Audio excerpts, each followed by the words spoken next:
Et bonjour à tous, ravi de vous retrouver pour l'émission du lundi 12 février 2024. On se retrouve avec un Bitcoin en positif, 48 300 $ ce matin autour de 9h que j'enregistre l'émission. On voit que tout le top 25 et même quasiment tout le top 50 est à l'équilibre. On est en léger recul depuis la réouverture du futur CME hier, mis à part du côté de Monero qui progresse de plus 5% mais qui est le seul en négatif sur la semaine à moins 23 dû au délisting de Binance. On a plus 11,54 sur Immutable X qui continue de gravir les marches du market cap, 32e place à 3 $ tout pile. On a Stacks et VeChain qui sont tous les deux en positif de 2% et 1%, et enfin Multiver X et Elrond qui est en positif également de plus 1% sur la journée en cours, en tout cas sur 24 heures roulantes, à la 47e place, tandis qu'on peut constater que sur la semaine, effectivement, on a des performances qui vont de plus 5 à plus 40% pour Immutable X et plus 11% par exemple en hebdomadaire pour Avalanche. Ether pour sa part est à 2500 $ en positif de quasi 9% sur la semaine. Il se contente de continuer de suivre au pas derrière Papa Bitcoin. L'action de prix en 4 heures où on commence à revenir sur les ex-points hauts ici autour de 48-49, donc on va voir ce que ça va donner. Ça peut être une zone de prise de profit et de recharge de short, donc attention, il faudra faire sauter ce bouchon de champagne pour aller se téléporter en direction des 50 à 55 000 $. Le Crypto Fear and Greed est toujours sur 70 dans le grid mais pas l'extrême euphorie, et on voit ce matin qu'il y a des ordres ici qui sont positionnés à l'achat du côté de BitMEX et Binance autour de 46 à 47 800 $, et du côté des vendeurs entre 48 700 à 49 500 $, avec des ordres qui apparaissent, qui disparaissent. On a un peu de spoofing comme ils disent dans le milieu technique, avec des ordres comme ça qui sont faits notamment pour essayer de faire un peu décaler les order books. Donc probablement un peu de volatilité aux abords de cette mi-février, et on va voir comment on va se passer un mois qui, en général, d'un point de vue historique, a tendance à être pas mal vert.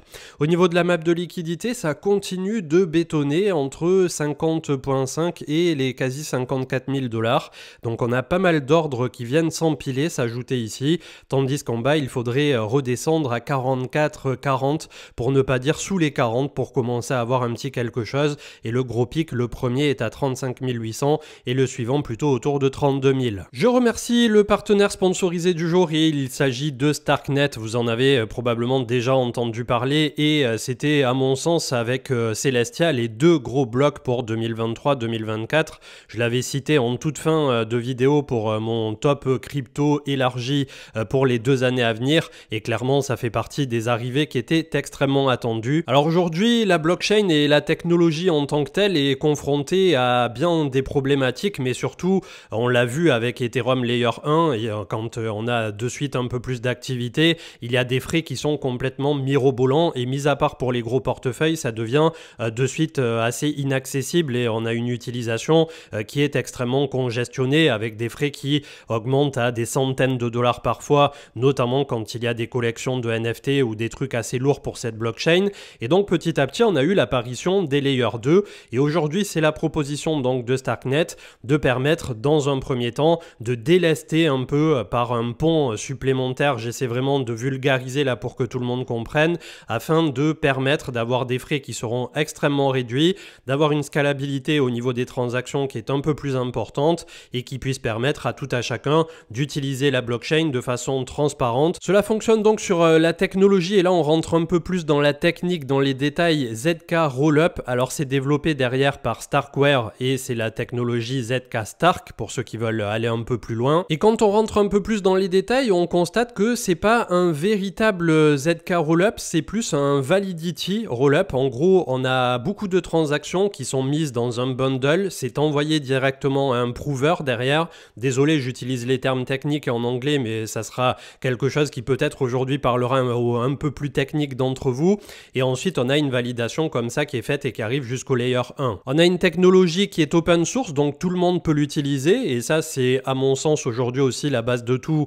Quand on parle de blockchain, quand on parle de layer 2, d'interopérabilité et tout ce qui va bien, il faut absolument que tout le monde puisse construire et puisse aider, on va dire, la perspective commune pour que tout à chacun se tire vers le haut d'un point de vue technologique. Au niveau du langage utilisé, ils utilisent le Cairo. Là aussi, ça parlera aux développeurs, aux programmeurs, mais pas à tout le monde, donc je vais pas rentrer dans ces détails-là. Et comme on a parlé de décentralisation et de scalabilité, il y a toujours ce sempiterno éternel trilemme, triptyque, peu importe comment on le nomme, autour de la vie privée et de la sécurité, et donc il propose nativement l'account abstraction pour permettre au niveau de l'utilisation de la blockchain de pouvoir avoir le meilleur des mondes, si je puis dire, entre la transparence mais aussi le respect de la vie privée. Un petit détail en plus, même si pour l'instant c'est plutôt passé sous les radars, il y aura la possibilité de faire du social recovery avec des conditions bien particulières, et là aussi pour permettre toujours d'aller dans le sens de l'utilisateur qui se sentira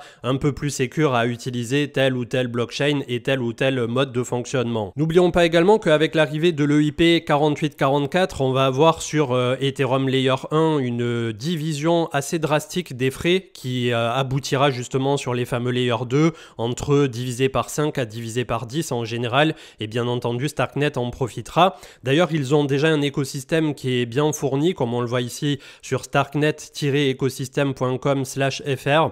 Au niveau des wallets, puisque il va y avoir très certainement un airdrop pour certains utilisateurs qui avaient fait des petites actions en amont, il y a le très bon Argent, donc ça c'est un wallet qui existe depuis des années et qui là aussi a un mode de fonctionnement un peu différent de ce qu'on a vu jusqu'à présent, donc je vous invite bien entendu à vous y intéresser, et je ne suis pas sponsorisé par Argent pour le coup, mais également j'en vois souvent parler ces temps-ci, je me suis pas du tout penché sur le sujet. Il y a Bravos avec 2A, alors vous avez tous les liens officiels là du côté du site de Starknet, ne vous faites pas avoir et ne cliquez pas sur tout et n'importe quoi, et une fois que vous aurez potentiellement donc plus tard vos fameux tokens Starknet, une fois qu'ils seront là, puisque pour l'instant ils ne sont pas encore arrivés, vous avez Starkgate qui est tout simplement le bridge pour vous permettre de passer d'une blockchain à une autre. Vous avez Avenue qui est un DEX, donc un peu comme Uniswap du côté de Ethereum Layer 1 qui vous permet de faire absolument tous vos swaps et tout ce qui va bien. Et enfin vous avez le Starscan qui vous permettra de regarder sur la blockchain un peu ce qui se passe.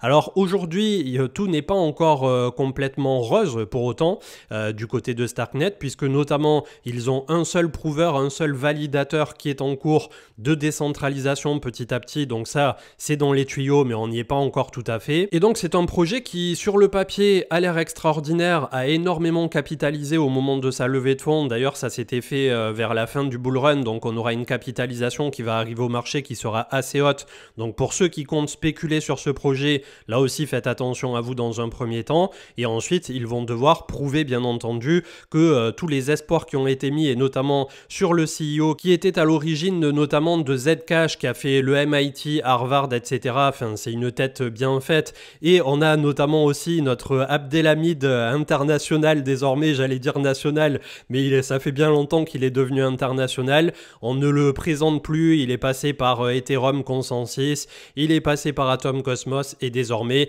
il est Head of je ne sais plus quoi, Head of Research ou Head of tout court au niveau de Starknet, donc vraiment une très très belle ascension aussi pour Abdelhamid, et j'en profite donc aujourd'hui de le féliciter comme ça publiquement, puisque il y a des success stories comme ça qui se font au travers des années, et lui clairement il est monté crescendo, donc félicitations à Abdel et félicitations au lancement de Starknet dont vous allez pas mal entendre parler, notamment sur les réseaux sociaux, avec une vidéo 100% dédiée par Owen Asher qui est sortie hier et que je ne peux que vous conseiller bien entendu. Vous avez un petit tuto dans la foulée dans les commentaires de Capet qui vous fait le tuto de Argent au niveau du wallet, bien que je pense qu'il n'y ait pas fondamentalement super besoin d'un tuto tellement Argent est facile à utiliser, mais voilà, pour les débutants je préfère vous donner le tuto, surtout que Capet en général fait ça très bien. Vous avez deux petits, donc un article et une vidéo à consulter ici si vous souhaitez aller plus loin, et vous avez tous les liens bien entendu qui sont disponibles dans la vidéo pour retracer tout le parcours que je viens de vous citer. Et c'est une vidéo qui, comme tous les lundis, sera un peu plus longue qu'à l'accoutumée bien entendu, puisqu'il y a beaucoup d'informations, et il y a des informations relativement importantes que j'ai à vous transmettre aujourd'hui, donc je vous invite bien entendu à ouvrir grand les oreilles. Et on part avec James Van Straten qui nous mettait en avant, et ça déjà c'est un point crucial pour le momentum à court terme, il nous disait que 95% de tous les bitcoins sont actuellement en profit, et en général on n'est pas très loin donc d'une prise de profit massive. Après on a quand même un momentum qui est très soutenu depuis l'arrivée des ETF, et on voit que au global, que ça soit quand GBTC a distribué ou maintenant que petit à petit on a du positif au quotidien du côté des ETF spot, avec avec plus de 10 milliards déjà qui ont été accumulés par les deux premiers, si je dis pas de bêtises, enfin ça va très très vite. Et donc quand on était à 49 000 $ la dernière fois, on avait 93% en profit, et là on est déjà à 95%. Donc attention à cet état de fait de tous ces bitcoins qui sont aujourd'hui en profit et qui pourraient être distribués à n'importe quel moment. Ça n'a pas l'air d'être le cas immédiatement, mais voilà, tôt ou tard, je pense qu'on aura des surprises en 2024. Et comme vous le savez, après ça c'est un biais personnel, j'attends toujours ce fameux pivot de la Fed et de voir avec des indices notamment américains qui sont sur des points hauts, des nouveaux ATH, comment ça va se dérouler de ce côté-là. ProfChain, et je vais essayer d'accélérer un peu à partir de là pour vous donner toutes les informations en condensé, mais sans passer trop de temps sur chacune. Donc après, là aussi, vous avez tout sur Twitter pour re-rentrer dans les détails si vous le souhaitez. Et c'est au niveau du réseau Ethereum plutôt, puisque Ether est la crypto-monnaie qui est associée, avec une circulation réduite de près de 726 000 Ethers qui ont été brûlés. Donc depuis le IP 1559, l'offre en circulation est repassée sous les 120 millions d'unités grâce à ce burn relativement important, et on atteindra très prochainement probablement les fameux 1 million d'Ethers brûlés. Kyungju qui revenait totalement à ce dont on vient de parler, avec les buyers qui sont à break-even, c'est-à-dire ils sont à l'équilibre par rapport à leur point d'entrée en 2021, donc ça rejoint totalement les 95% de BTC en profit. 79% des bitcoins qui n'ont pas bougé ou changé de main dans les derniers 6 mois selon Dylan Leclerc, quasi 80%, c'est énorme. Un trade de Trading Lord, alors j'ai trouvé ça très très intéressant, mais il faudrait faire quasiment une émission à part entière, donc je ne peux que vous le conseiller.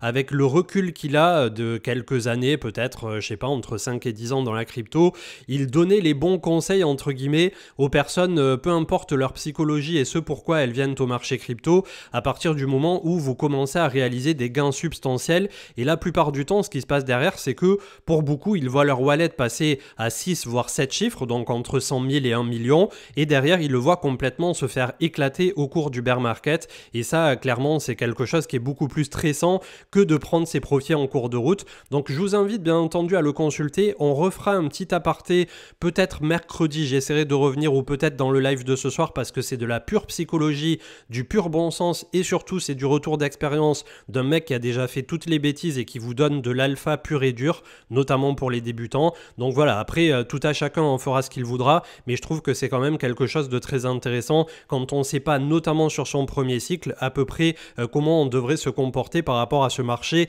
qui est extrêmement volatile et compliqué. Charlie Bellelio qui mettait en avant que les 10 plus grosses capitalisations du SP500 possèdent désormais 32% de la valeur totale. Ça n'est pas arrivé depuis 1980. Là aussi, voilà, c'est des petites alarmes qui petit à petit sont en train de nous dire bon, c'est un peu bizarre une telle concentration.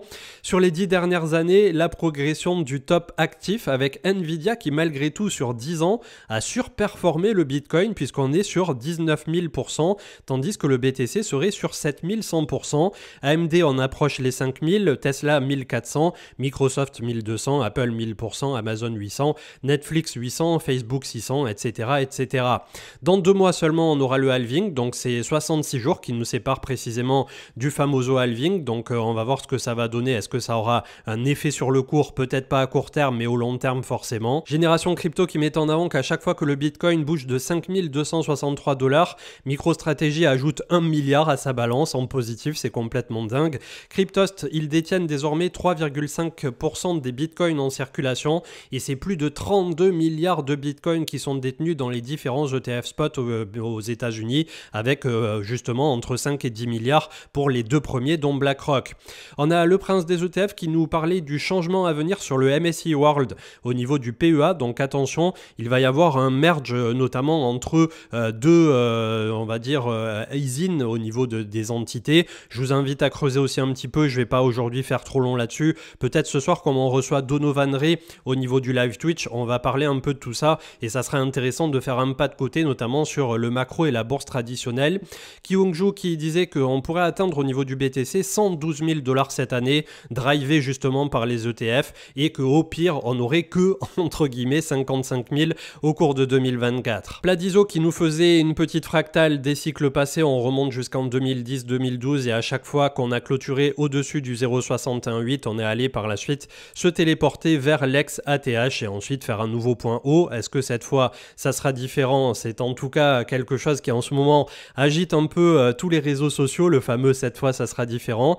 GG Cycle, très intéressant, qui met en avant que les altcoins alt BTC sont baissiers depuis 2022, mis à part ETH BTC. Alors bien entendu, si on prend Tao BitTensor ou quelques super challengers de ce cycle, bien entendu qu'ils sont haussiers si on les prend à part face à BTC, mais quand on prend le Total 3 et qu'on le compare à BTC USDT, effectivement, au global, on est toujours dans une phase qui est tout à fait baissière au niveau des altcoins. Donc le move finalement depuis 2022, c'était d'être avant 2022 en dollars, puisque on avait eu une parité qui avait progressé relativement fort, qui aboutissait au moment de la conversion à avoir, je sais plus, on était à plus 10, plus 15, peut-être plus 20% sur la parité par rapport au point bas. Et l'autre move à partir du DCA finalement de ce bear market, c'était Bitcoin et que Bitcoin. Mais bon, ça, on s'en rend compte que maintenant. Nvidia qui désormais pèse plus que l'entièreté du marché de boursier chinois. J'ai même du mal à le dire en le lisant tellement c'est complètement aberrant et époustouflant pour le coup. Donc voilà, Nvidia qui rentre en bulle. Je vous montrerai le chart en fin d'émission, qui va se prendre un crack d'anthologie tôt ou tard, peu importe comment on le présente. Quand on a des bougies qui sont complètement verticales, on rentre en phase de bulle, en phase de parabole, ou peu importe comment on le nommera, et derrière il y aura une descente qui sera tout aussi importante. C'est pas pour autant qu'au moment de la descente, Nvidia deviendra moins intéressante ou sera boudée du marché, mais c'est juste des phases comme ça qui sont totalement disproportionnées et dans lesquelles des moments où tout le monde veut rentrer sur le même titre, etc. On l'a déjà vu nous plein de fois dans les cryptos, donc finalement quand on le voit sur le marché action, on est complètement décorrélé de toute émotion, on voit ça un peu de loin et on se dit bah, finalement on a déjà vu ça. Encore un alpha proposé par Pladizo et je trouve ça très intéressant, il reprenait Honey Badger qui disait que à partir du moment où on a une impression monétaire qui revient, c'est à chaque détente, à chaque fois qu'on a eu un cycle haussier du côté des cryptos. Alors ça, est-ce que cette fois-ci on va avoir dans les 2 ans de nouveau une détente monétaire après le pivot, etc. J'ai quand même du mal à me projeter là-dessus et ça c'est quelque chose qui peut jouer sur le fait qu'on n'aurait pas tant d'argent que ça qui rentrerait sur le marché crypto. C'est pour ça que je vise un très petit 80 à 100 000 $ et plus sur le top de ce cycle pour Bitcoin. Il y en a plein qui me disent ça y est, t'as perdu la tête, t'es complètement pessimiste, c'est trop nul, j'arrête les cryptos, enfin bref. Mais c'est vrai que quand on voit quand même qu'on a eu un point bas autour de 15 000, ne serait-ce que si on voyait un jour un Bitcoin à 100 000, ça fait déjà une remontada qui est assez exceptionnelle. Après, c'est sûr, pour ceux qui rentrent aujourd'hui entre 40 et 50 000, les fameux 100 000 $, peut-être que ça fait pas rêver tout le monde. Il y avait The Scalping Pro qui nous disait que le market des altcoins, si toutefois on avait toujours cette trend qui venait à être touchée par la suite, pourrait atteindre 4 000 milliards au cycle de 2025. On part de 700. Ça peut tout à fait se faire, mais ça voudrait dire qu'en incluant Bitcoin et Ether, parce que là je sais pas si ça inclut Ether, si je suppose que oui, c'est pas un total 3. Donc en fait, si c'est tout à fait raisonnable, puisque ça voudrait dire que Ether serait plutôt autour de 1000 et quelques milliards, si je dis pas de bêtises, de souvenirs. On aurait un Bitcoin à autour de 2000. Alors les pessimistes le verront en dessous, les optimistes au-dessus très largement, de 2000 milliards de capitalisation, pour un total donc global qui serait autour de 6000. Là aussi, c'est ce que je visais dans mes dernières prédictions, entre grands guillemets. Donc clairement, par rapport à un crypto total qui au dernier cycle était à 3000 milliards au point haut absolu, si on vient imprimer un x2 de l'ex-ATH à 6000 milliards en incluant tout, Bitcoin, Ether, tous les alts, les stablecoins et tout, franchement, ça serait déjà plutôt pas mal. Les termes de recherche Google qui sont toujours sur des points bas extraordinaires, donc c'était Bitcoin Archive qui mettait ça, c'est pas surprenant, je pense que là où l'intérêt particulier reviendra, ça sera le jour où il y aura des titres dans tous les journaux, soit au franchissement de l'ex-ATH à 70 000, soit plutôt quand on approchera les 100 000, et vous inquiétez pas que si un jour il y a un Bitcoin à 100 000, là pour le coup on en entendra parler et pas qu'un peu. JC Pares qui posait la question de la première capitalisation aux États-Unis qui atteindra un jour 5 000 milliards, et même plus bas il disait, et celle qui atteindra 10 000 milliards. Donc aujourd'hui les deux principaux compétiteurs sont Microsoft et Apple qui caracolent autour de 3 000. Est-ce qu'on aura donc dans les prochaines années une cap comme ça, une entreprise américaine qui viendra titiller les 5 000 milliards, ce qui voudra dire une fois de plus que tous les indices ont continué de monter ad vitam. En tout cas, on est est dans un sacré bail, hein. Quand on l'observe comme ça, c'est complètement fou. Charlie Bilelio qui disait que sur les 15 dernières semaines, si on fait abstraction de la petite semaine rouge au milieu, on a eu 15 semaines de hausse consécutive, ça n'est pas arrivé depuis 1972. Avec Eric Balchunas, clairement le meilleur top départ des ETF qui n'ait jamais été, puisque quand on voit après un mois que ça soit IBIT ou FBTC, voilà, on est devant toute la TradFi réunie. Donc vraiment, le lancement là de l'ETF, on mesure pas l'impact que ça a eu sur la finance traditionnelle, d'un point de vue de eux, comment ils le voyaient, et d'un point de vue d'un lancement qui est un tel succès. Mais je pense que malgré tout, là, la vague, elle est amorcée, et c'est ce qui me laisse quand même relativement optimiste pour 2024, c'est clair, mais tout en étant surtout optimiste au long terme, où on aura quand même quelque chose qui va venir se greffer petit à petit, des produits qui vont pouvoir être structurés, on va pouvoir peut-être un jour mettre, et je pense que c'est le but derrière, un tout petit pourcentage de Bitcoin dans les fonds de pension, les fonds de retraite, etc. aux États-Unis, qui sont une manne financière complètement démesurée là-bas, et voilà, petit à petit, ça va rentrer dans les mœurs et dans la vie de tous les jours. Peut-être même que les retraités justement aux États-Unis, ils sauront même pas qu'ils ont 1% de Bitcoin dans leur fonds 404. Jacob Canfield qui disait que ça a pris 7 ans au Gold pour atteindre l'extension 261.8 à partir de l'approbation ETF Gold, ce qui voudrait dire que ça nous amènerait au niveau du Bitcoin à 146 000. Donc ça aussi c'est intéressant puisque ça démontre juste que oui, l'argent est en train d'arriver par rapport aux ETF, et c'est remarquable d'ailleurs.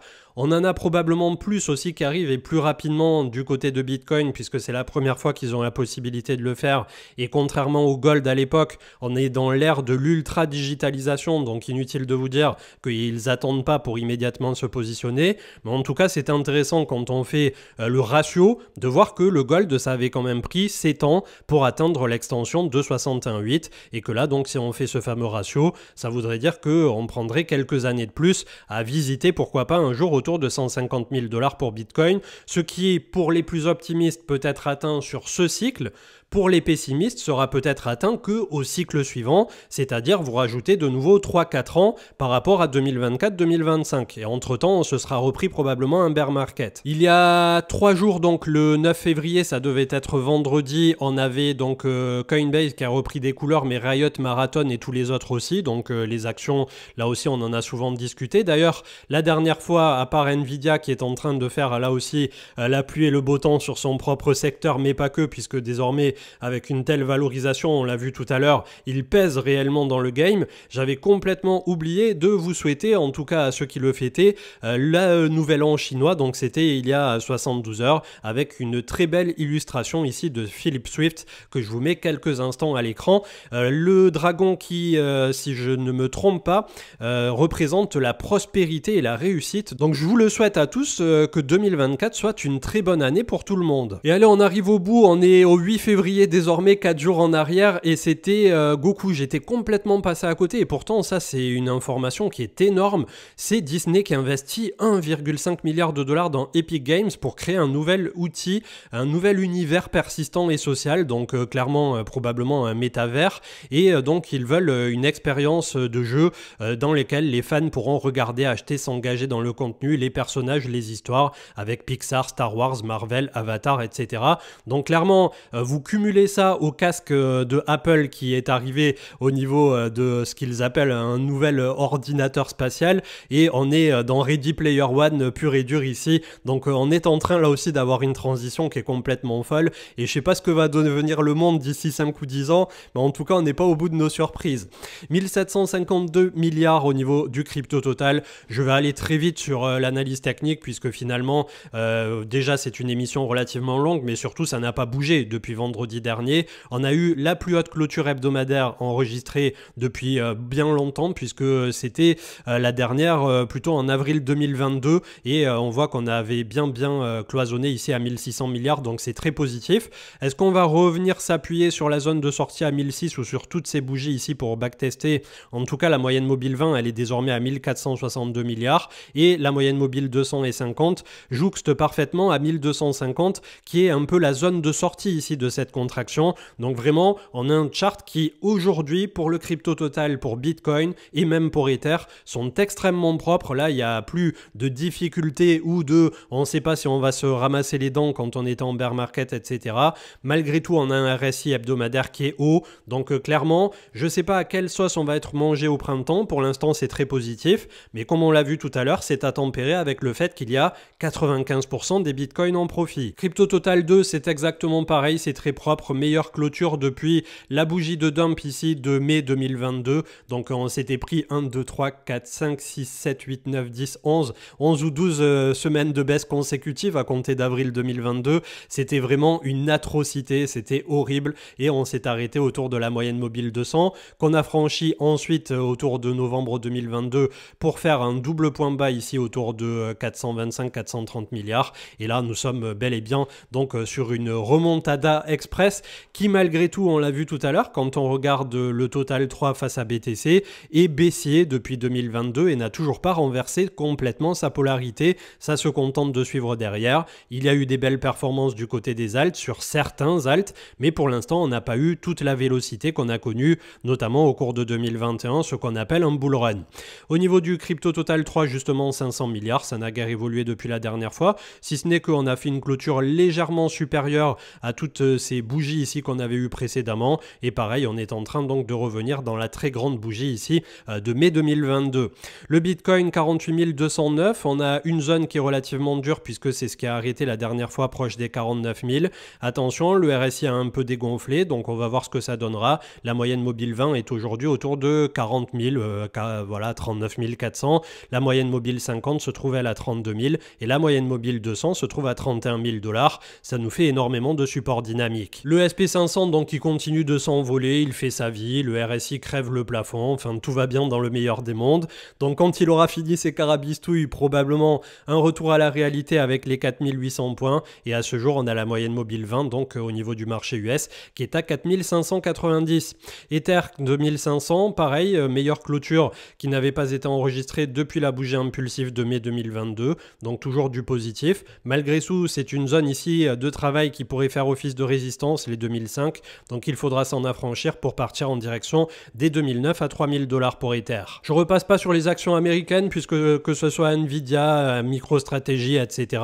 On l'avait vu, toutes les minières vendredi dernier, il y avait de très très belles performances, donc inutile de repasser dessus puisque ça n'a pas réouvert entre temps. On avait Coinbase aussi qui avait repris 7%. On a le dollar qui malgré tout continue d'être relativement soutenu à court terme, 104 points, donc on va voir comment on va se passer la semaine. Il est pile poil logé sur sa moyenne mobile 20, tandis que la Bitcoin dominance a bel et bien acté de nouveau le breakout haussier, on est à 54%, et si jamais on arrive à s'affranchir des 55 grossièrement, on pourrait partir bien plus haut en direction des 58 à 60%. Donc le Bitcoin qui continue de driver, de faire sa loi, c'est vraiment un truc ça à surveiller quasiment toutes les semaines, la BTCD si vous êtes sur les altcoins, parce que tant que ça c'est fort, bien il n'y aura pas de gros capitaux qui reviendront du côté des alts.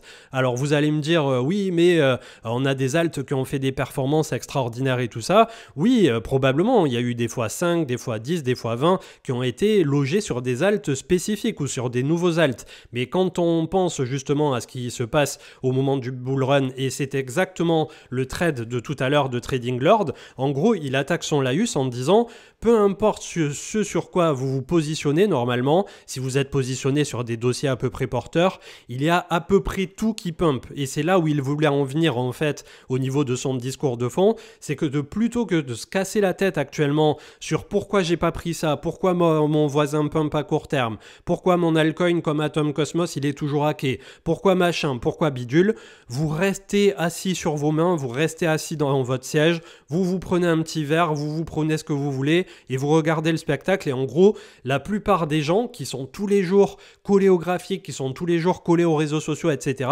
ont la sensation de ne pas être dans le move, de ne pas être en activité, en action, et passent à côté justement du fait que une fois que vous êtes positionné, vous devez ne plus rien faire, ou quasiment, puisqu'il faut quand même le suivre, et derrière savoir prendre des profits justement au moment où on sera complètement en surchauffe. Que dire de plus pour clôturer l'émission? On a Immutable X qui est à 3 $ nous pousse vraiment de très très belles bougies à court terme, et sinon on voit que c'était les actions américaines qui caracolaient en tête. On a Biconomy autour de 40 centimes, Robinhood Hood qui reprend des couleurs, toujours action américaine, et le VIX, l'indice de la peur et de la volatilité aux États-Unis, qui était en positif de 4,33%. J'espère que cette émission vous aura plu. N'hésitez pas à me dire si vous allez utiliser par exemple Starknet ou si vous avez d'autres Layer 2 qui vous plaisent ou des projets même dont on n'a pas encore entendu parler, que ça soit sur la chaîne ou ailleurs. Et pour ma part, je vous retrouve ce soir autour de 20h avec Donovan Ray et l'équipe habituelle sur Twitch pour débriefer tout ça et faire du question-réponse avec vous, puisque c'est aussi le but des lives. Très bonne journée et à ce soir. Ciao, ciao.